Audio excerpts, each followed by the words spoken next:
Chapter 1 of BNS ये बहुत important है, इसके शॉर्ट टाइटल और ये इसके एप्लीकेशन को समझने के लिए।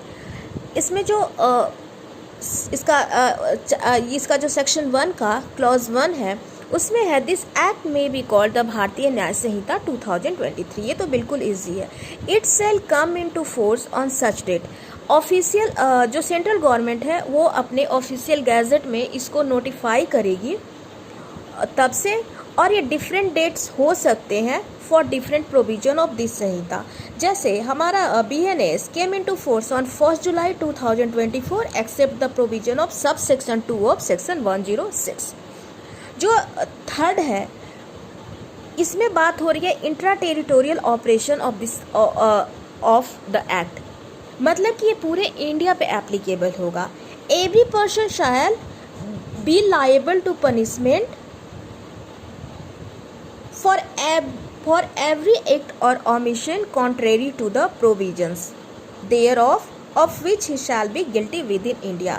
कोई भी व्यक्ति जो कोई ऐसा एक्ट करता है या ओमिशन करता है जो इसके प्रावधानों का उल्लंघन करती है तो वो उत्तरदायी होगा बीएनएस के अंतर्गत।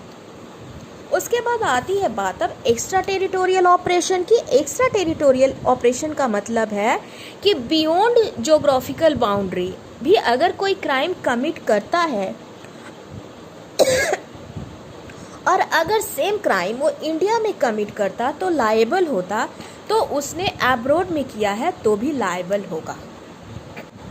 Any person liable by any law for the time being in force in India, कोई जो लॉ है is in effect and has the power to be enforced. An offence committed beyond India shall be dealt with according to the provisions of this Sanhita for any act committed beyond India in the same manner as if such act had been committed within India।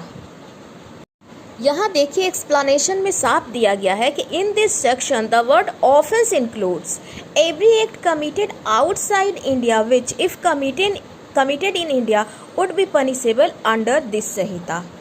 अगर वो India में commit होता तो वो punishable होता, तो abroad में हुआ है तो भी है। The provision of this Sanhita shall also apply to any offence committed by any citizen of India in any place without and beyond India, any person or any ship or aircraft registered in India wherever it may be। अब कोई ship है या